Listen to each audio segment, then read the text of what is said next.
Byline Audio. This episode is brought to you by LifeLock. So much of your personal info is out of your control, like your insurance provider that has your social security number and your favorite retailer that has your payment details. If they get breached, your information, your identity, is vulnerable. That's why LifeLock monitors millions of data points a second for threats. If your identity is stolen, they'll fix it, guaranteed or your money back. Save up to 40% your first year at LifeLock.com/podcast. Terms apply. This episode is brought to you by Amazon. The holidays are here, and you know what that means? It's time to get your friends and family the gifts they deserve. Take the stress out of shopping with Amazon's great deals and low prices on a huge range of items from toys to tech and much more. Whoever you're gifting for, Amazon has great prices on everything you need this holiday season. Shop Black Friday week starting November 21st. Hi there and welcome to the Byline podcast with me, Adrian Goldberg. Day 3 of my US election 2024 diary. Today I've come to the town of McLean, which is about half an hour ride on the local train service, the metro, and then a little bit of a car journey outside as well. And McLean's quite a prosperous town. It is, I think, fair to say, Democrat-leaning, but certainly the state of Virginia, where we are, has also got a strong history of supporting Republicans, certainly the more rural parts of Virginia. This is a bit more cosmopolitan, closer to the city. And I'm at a polling booth. Of course, polling officially is on November the 5th for the presidential election, but in many parts of the country, people have already cast their postal ballots, and ballot boxes like this one are already open now. And outside the polling station, we've got both Republicans and Democrats very politely lobbying people going in, handing leaflets, suggesting people cast their vote one way or the other. On the Republican stand, I've seen a very witty poster, and it says this: the Republican platform is for free enterprise, secure borders, honest elections, real journalism, ethical judiciary, civil rights, moral standards, personal liberty. And it says the Democrat platform is hate Trump. So, quite witty. However, on the Democrat side, I've got Marcy with me. Marcy's lobbying for the Democrats here. And Marcy, if you just wouldn't mind showing me your T-shirt. And Marcy's T-shirt says, I'm voting for the prosecutor, not the felon. Of course, reflecting the fact that Kamala Harris had a very successful career as a state prosecutor, and Donald Trump is, in fact, a convicted felon. So you've seen that poster down there, which effectively says that the Democrats' ace card, the thing that the Democrats are campaigning on, is that Kamala Harris isn't Donald Trump. Is there any more to it than that? I hope so.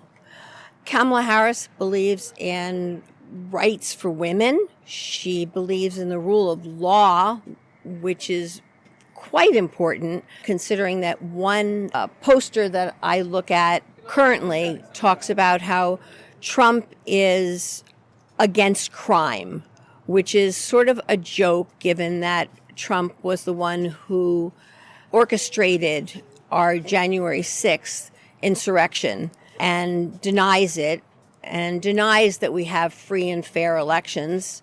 And Kamala, of course, says that we have free and fair elections, as everybody pretty much knows in the United States. The problem is that this country has fallen under the trap of Donald Trump and have somehow formed a cult, which is what I feel like, around him. And he's managed to become a leader in a way that is quite deceptive. If you look at some of the things that Donald Trump claims he's going to do, on the back of the Republican ballot right now, it says something that I find to be quite comical. If it wasn't true, it would be comical.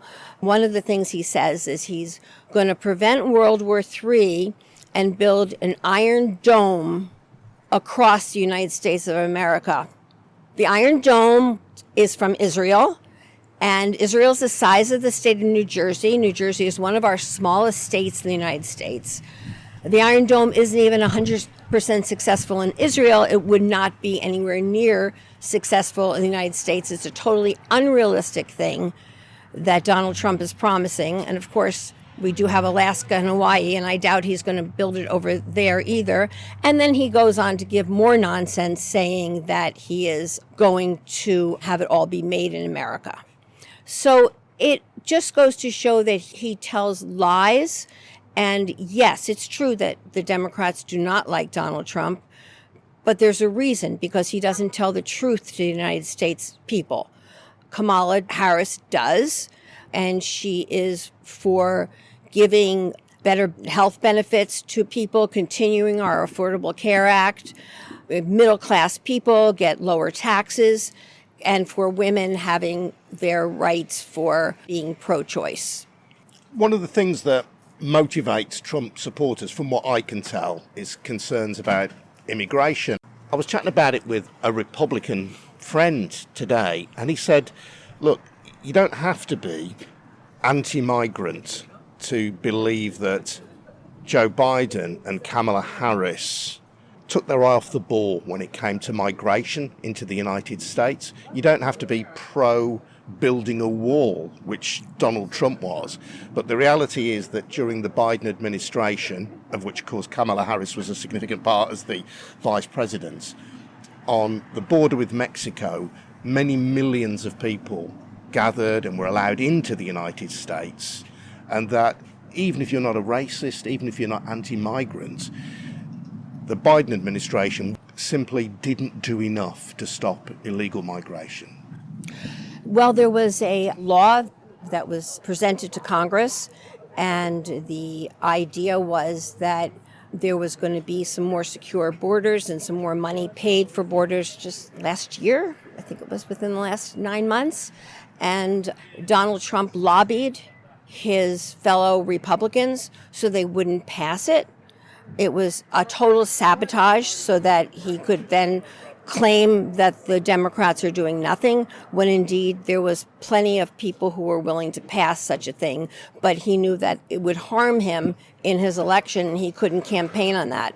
The Democrats and Biden and Harris were perfectly happy to go along with trying to secure the borders as best as they could. That was relatively recent, though, and if you look across the whole span of Joe Biden's time in office, there has been a significant amount of migration into the United States across that border, and Biden, and by implication again Harris, have been criticised for acting far too slowly in dealing with that. And as I say, you don't have to be a racist to think that the United States didn't apply the rule of law, didn't apply it stringently enough at the border, and allowed people into the country who were undocumented, who claimed asylum, but who may have been economic migrants. I honestly don't know all the numbers. Being honest with you, I don't know all the numbers and how it all worked out. I know that immigration has been a problem during Donald Trump's time, too. It's not like there were zero immigrants during Donald Trump's time. So he obviously did not secure the borders. If you recall, in the 2016 election, Mexico was paying for the border wall. Mexico did not pay for the border wall. The United States taxpayers paid for the border wall, which is fine, but don't lie to the people and say Mexico is paying for it, which is, he had the audience chanting, who's going to pay for the border? Mexico, Mexico. I think we all remember that one. And so it wasn't like there was zero illegal immigration during Donald Trump's time. So that's a misnomer. In terms of what Kamala Harris would do for middle-class voters, as you describe them, we would probably in the UK think of middle-class voters being essentially ordinary working people. That's what you mean. What difference do you think she will make to that group of people, the core of the American working population? Well, I think that she's going to not allow millionaires to have the tax breaks that they have now. She'll be more careful to make sure taxes are more fairly executed. She has said that she's going to give some money towards people's buying their first house to help middle-class families, giving more child care credits so that more people can get to work and support their families. again, continuing the Affordable Care Act, which is imperative. Donald Trump wants to take that away. He goes back and forth whether he wants to take it away or not. He changes his mind every day, but whether he's taking it away, not taking it away. But Kamala Harris is saying that this is what's very important to middle-class people. Healthcare is very expensive in this country, and that's imperative that people who have pre-existing conditions are allowed to get on healthcare. How are you feeling at the moment? Do you believe that Kamala Harris will win and become the first female president of the United States? I am petrified. I am petrified that Donald Trump is going to win. I'm also petrified that legitimately Kamala Harris is going to win and that Donald Trump will not accept the election as he has proven to do 4 years ago. I'm not at all comfortable at all. I'm obviously hoping that she wins.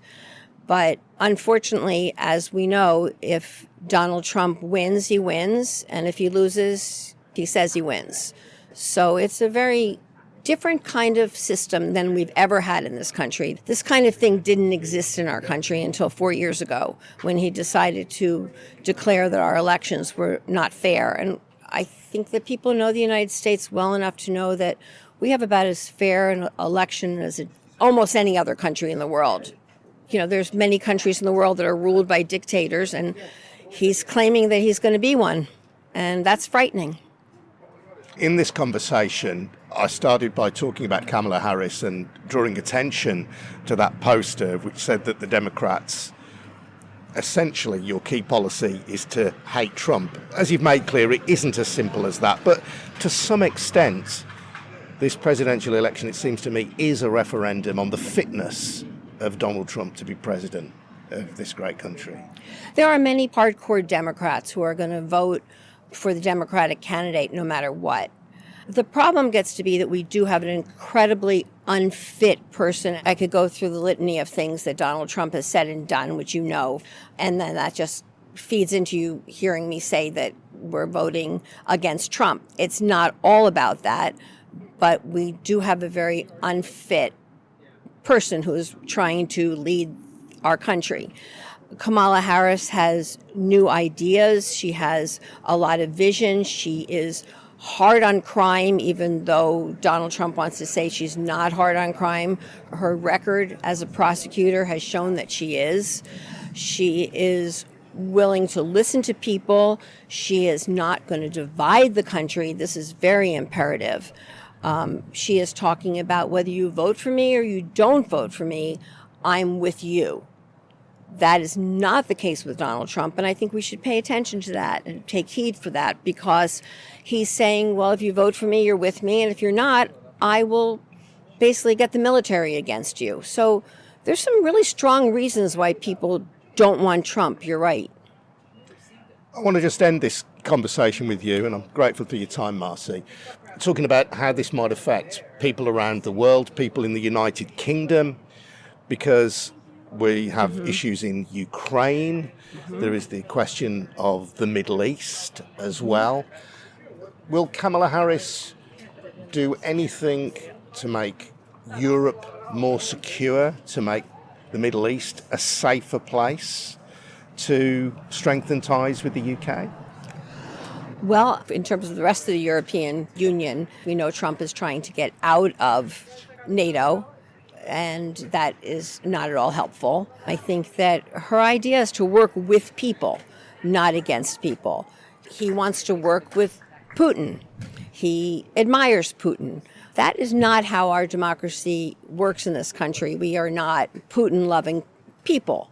And in terms of the wars that are going on right now in Ukraine, in Israel and Middle East, I think that Kamala Harris will take a very hard line at making sure that the interests of the people there are taken into account, but also paying attention to what Americans want. And she's listening to people. She's listening to advisors. He's not listening to people. He's not listening to advisors. His ego is taking him wherever he wants to go. It's been great to speak to you, Marcy. Thank you. Welcome. Thank you so much for your time. So that's Marcy, who is handing out leaflets supporting the Democrats Here are the Republicans and Bob. And Bob, chatting to Marcy there, it's clear that the character, the personality of Donald Trump, as you suggest on your little poster there, Yes. is a key part of this election. What do you think of Donald Trump? I admire him. He's a self-made man. The most important thing, he really loves this country. There's no doubt in my mind, okay? He took a bullet once, almost twice, gets along with everybody. He's a self-made guy. He was born with some money, but he really believes in this country. The Republican Party has changed. It's now the party of the working class, and Donald Trump associates with these guys. He understands the builders. He understands the guys in the garbage truck. He understands common citizens. Democratic Party has changed to the party of the elites, of the money. I grew up in Massachusetts, always a Democrat. Voted for the Kennedys. I voted for Obama the first time. He wanted to change this country. He said, as immigrants learning to speak Spanish, we should be learning Spanish, okay? And we see what's happening now in this country, coming over the border. Then coming over the border, we have drugs. We have 300,000 children that have disappeared, probably being trafficked by folks coming over the border. They're getting great benefits.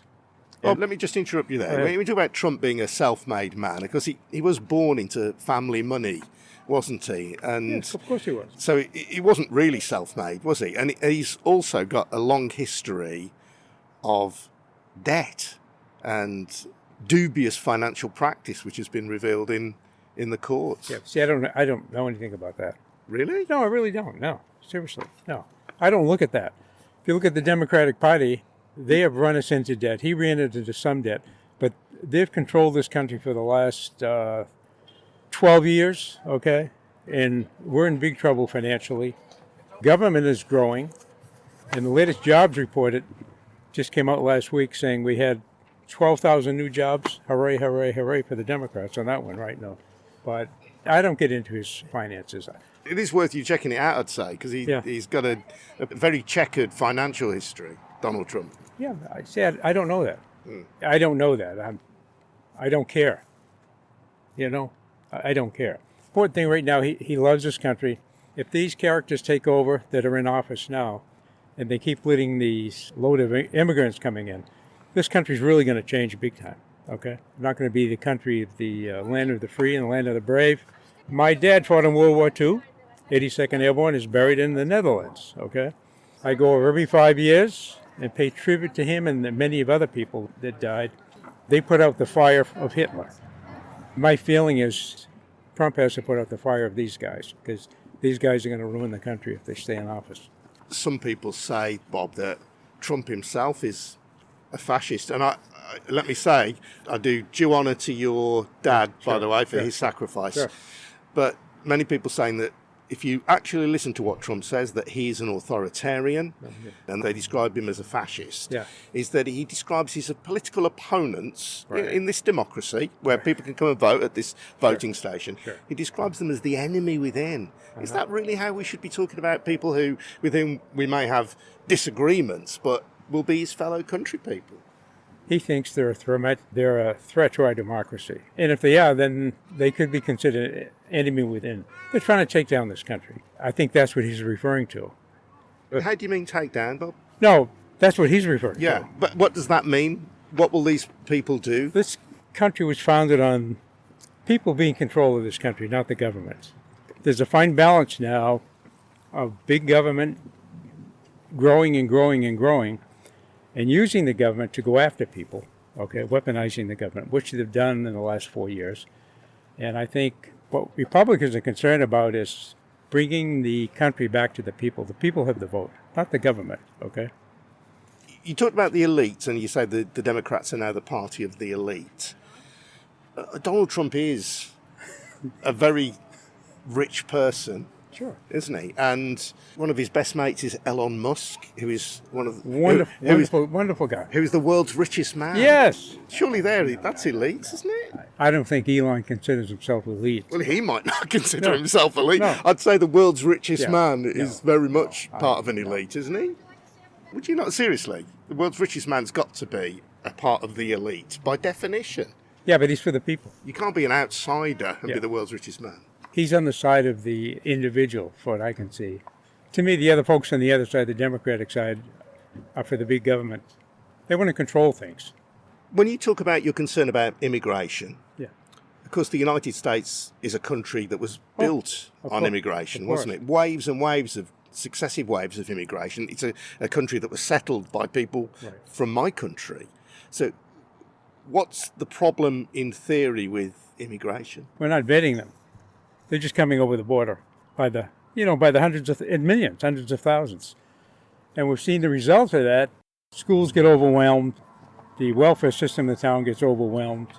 It's very hard to quantify, isn't it? If there are lots of people coming into the country, how many of them are just people seeking to make a Yeah. better life for themselves? Yeah, but they're not vetted. That's my problem, okay? You're not anti-migrant as such. Not at all. No. I moved down from New Hampshire 4 years ago, 98% white, right? Down here, there's a great mixture of people. I'm 83, You're looking very well on it. still work part-time for a car rental company in D.C. I call myself the TC, the token cracker, in a jesting kind of a way. That's I don't understand that meaning, the cracker. What's that? growing up in this country, the slaveholders cracked the whip. All right. So I'm the TC, the token cracker. You I- crack the because whip. because I'm white. Right, okay. But yeah. It's a joke. It's a It's a good joke amongst friends. It's a good relationship. Yeah, You yeah. follow what I'm saying? So this whole thing, a lot of Chinese folks down here. My daughter-in-law is Chinese, immigrated here 20 years ago. So the kids are biracial. I have no problem with that. It's just the volume, and they're not vetted, uneducated, changing the school systems now, taking over the hotels in New York. Maybe one of Trump's hotels. I don't know. But just, who the hell knows? I don't know. I don't know if I'm helpful to you because I'm just a retired guy, try to do the right stuff, read a little, but I see what's happening to this country.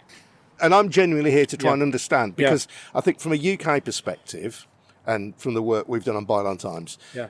and this is why I'm really keen to speak Yeah. to you and get your view, Yeah. is that Donald Trump is a convicted felon. He's somebody who's talked about... No. Well, he is. He is a convicted felon. All those trials were show trials. Really? He has got convictions against him. No, well, see, I don't want to get into all that, okay? No, yeah. 4 out of the 5 were show trials. You know it and I know it, okay? The lady who said she'd been assaulted in the dressing room, 31 years ago? He paid out $80 million for that. Why did he pay her if he was innocent? You think you really raped somebody in a dressing room? Do you think he'd really pay compensation to somebody he didn't rape? Well, because they found him guilty, and he had no choice. It's time to move on. To me, I find it hard to believe. So I don't believe. I don't believe that at all. Do you accept that on January the 6th, Donald Trump incited an insurrection? I know friends who went down to the big rally To the Capitol, or just Yeah. outside the Capitol? outside there, and they enjoyed it. It was very peaceful. Yeah. It wasn't peaceful when they went inside and ransacked the Capitol, was it? And threatened Mike Pence. Well, it seems to me they were invited in, and there were a lot of folks from the FBI there plants that said, "Come on in, guys." They opened the doors, and people were invited in. Okay, they did the film of that stuff. So And- you think January the 6th effectively was a put-up job?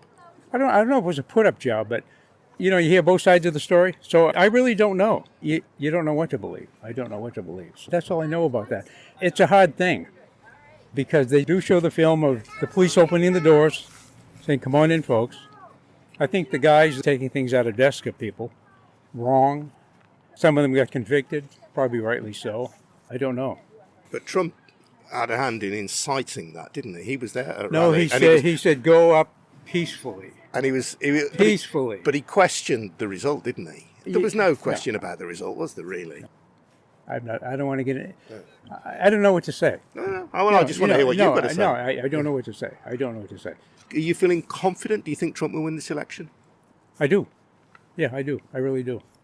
Because I think people see finally this country's on the way to a slow demise if things don't change, okay? And I think good old John Public has finally woken up. I know people have never voted that are finally voting, and they're voting Republican. Back in New Hampshire, that have voted Democrat are now voting Republican, because the unvetted people that are coming into this country, we don't know who they are. I see them on McLean down to 7-Eleven in the morning, okay, hanging out looking for work. And not the greatest looking characters, right? But God bless them. No, seriously.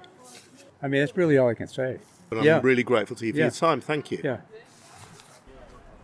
That's Bob, one of the volunteers at the Republican stand at the McLean voting station. Just to clarify that when Bob claims that something like 300,000 children have gone missing after coming over the border into the United States from Mexico, and who, in his words, are probably being trafficked, I should tell you that the Associated Press says that this claim, which has been made both by Donald Trump himself and by his running mate J.D. Vance, misrepresents a report issued in August by the Office of the Inspector General of Homeland Security. This said that 291,000 migrant children had yet to be sent a notice to appear in court. A further 32,000 had received that notice but had failed to show. But either way, many of these children will have been settled within the system, either in foster care, children's homes, even with their extended families. They will not be missing in the way that is normally implied by that word. And it should also be said that those figures also include 15 months of Donald Trump's presidency and are not exclusive to Joe Biden's time in office. Right then, let's engage with a few of the voters here. You voted already? Yes. Who have you voted for? I voted for Kamala Harris and Tim Walz. Because I need my rights protected, and I don't feel that Trump is going to do that, especially with a national abortion ban, also birth control's on the table. I am all about protecting people's rights, and I just don't feel like Trump can do that. So, madam, you're going to go in to vote for the presidential election? I am. Are you going to tell me who you're going to vote for? I can't. I've got to preserve confidentiality, but I'm excited to be here voting early, and I tried to get my children to come because it's such an important part of our civic responsibility, and I don't take that for granted because I was born in a country where ballots were stuffed, and I'm a proud American citizen, and I think despite all the hysterics around talking heads in the U.S. media, I think most Americans want the best for our country, and they want a peaceful hand off of power, irrespective of which party. So I'll accept whatever the outcome is, but I'm excited to be here. So you guys been to vote? Yes. Yeah. Yeah? Do you mind telling me who you vote for? Kamala Harris. Okay. What swung your vote? Oh, well, I think I'm just really scared of Donald Trump being president again. Abortion being a huge issue for me. So, yeah. So you've got your Trump car sticker, sir. Trump, Make America Great Again 2024. You going to be voting Trump? I am. Because? Well, I mean, for me, mainly, my main concern is the economy. I've seen these past 4 years how the economy has gone through some rough times, and I think under Trump's presidency from 2016 to 2020, the economy was in pretty good shape, and gas prices, inflation was low. So I think that's the main reason. Also, what's happening at the border is a big deal for us, especially here in Fairfax County. So just explain that to a UK audience. What is going on the border? Our borders are pretty weak right now. Under the current presidency, we have a lot of illegal aliens coming over the borders. It's kind of impacting everything going on here in the country. So basically, under Trump, that would be a lot different. That would be a lot stronger, and we saw that from 2016 to 2020. So that's another big reason. I don't know. There's quite a few reasons. What about you, man? Are you voting Trump? I am. I already voted. Yeah, you voted Trump, yeah? I did. I voted the second day we could. What was the key issue for you? Honestly, he's just pro-America and just pro everything we have fought for this country. And from, day one, he's always just spoke his mind and spoke truth. And, yeah, he just really stood for the fundamentals of this country that, that our founding fathers fought for. So. Some people say that he's pro. Matt. Oh yeah, This is come our on, brother, Matt. Matt. Hello, Matt. Welcome. He's a fellow Trump He's supporter. another Trumpist. Excellent. But some people say he's pro-Putin, though, don't they? And he has told a lot of lies over the years, hasn't he? I mean, I wouldn't say he's pro-Putin. I think he's tough on Russia, and it's also a good thing to be diplomatic and to work with world leaders at the same time.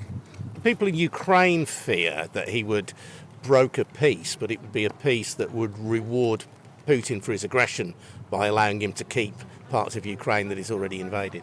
I'd say that if Trump was still in office these past 4 years, the thing in Ukraine would have never happened because Trump did a really good job of keeping Putin under check. It was a lot harder on him and leaders like Kim Jong-un in North Korea.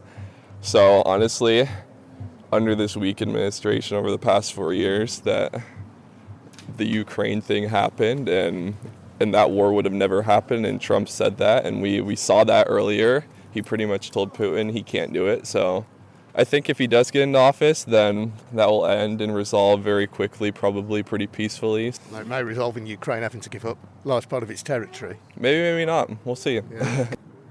Actual people who make these things happen, and rallies are extremely unsexy.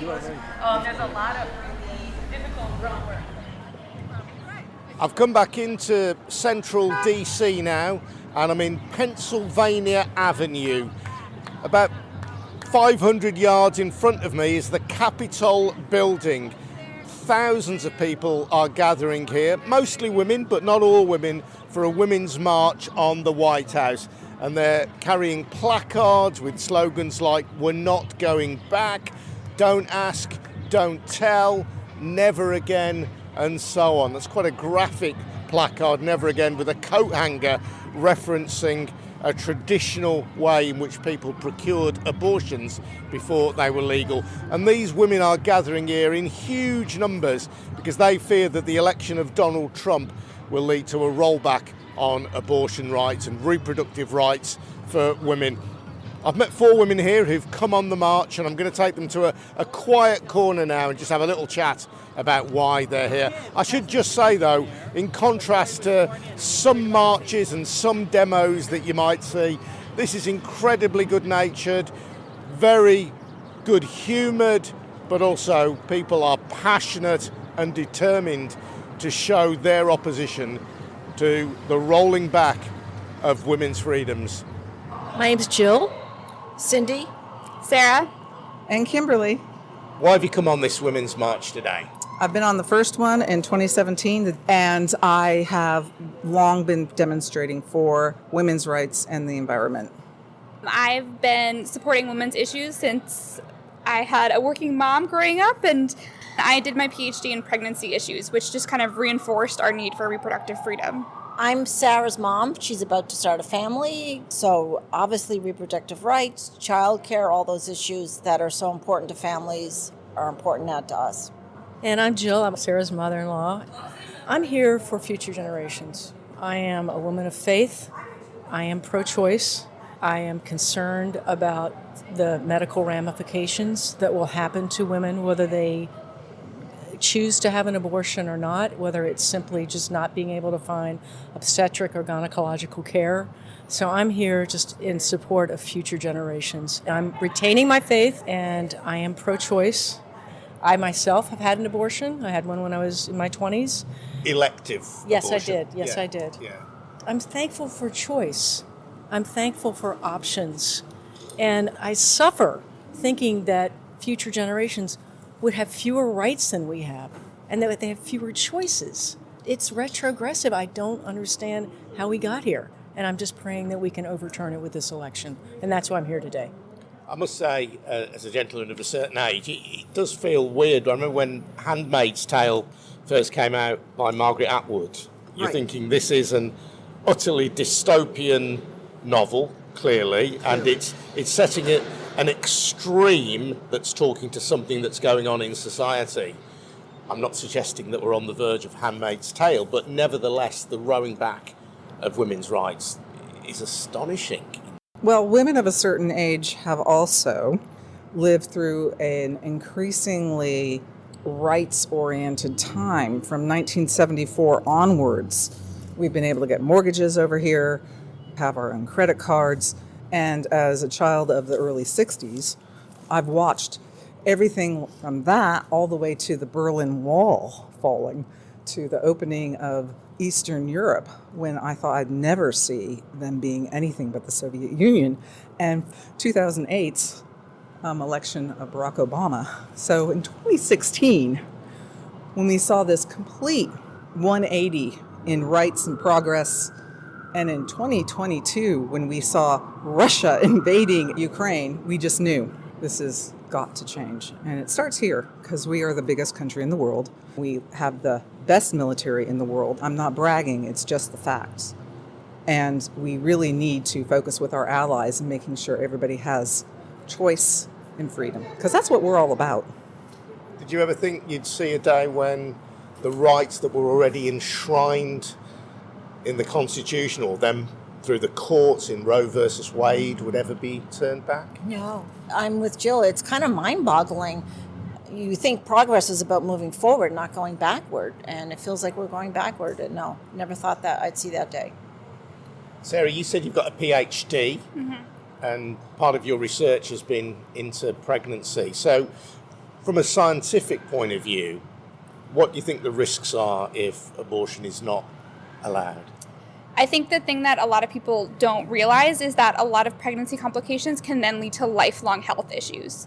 People think that the alternative to abortion, if a woman doesn't want to keep the baby, is to do adoption. And while that may be an option for the child, that doesn't get rid of the fact that this woman now is going to have the lifelong effects of that pregnancy on her body. I think that's something that people don't realize and consider when they're talking about how it's okay for a woman to just maintaining pregnancy. The other really important thing is we've already seen women die because of the lack of abortion access. Women are choosing to have kids, they want to have kids, but complications come up and they can't get the care they need to continue their life. When the baby is now gone, the baby wouldn't be able to survive. And doctors aren't able to kind of make that decision and choose to save the mother's life until it's too late sometimes. We've seen people die in Georgia and Texas because they can't get the care they need. Over and above the health issue, which of course is hugely important, there is this big philosophical question, isn't it? It's essentially men or political parties led by men telling women what they should do with their own bodies. The whole thing is just so incomprehensible and indefensible. The majority of the women in this country don't want it. So the fact that we're stuck with this at the moment, I just pray that we're going to have a real turnout at the polls and that our voices will be heard. The Women's March in Washington, D.C. I hope you've enjoyed listening to this episode of the Byline podcast from Washington, produced by me, Adrian Goldberg, and Harvey White. If you do want to support our work, then please take out a subscription to the Byline Times. It's our brilliant monthly news periodical, which contains the best of our online offerings with content that you can't read anywhere else. Head over to bylinetimes.com and get details of how to take out a subscription. Thanks for listening. Cheers now. Bye-bye.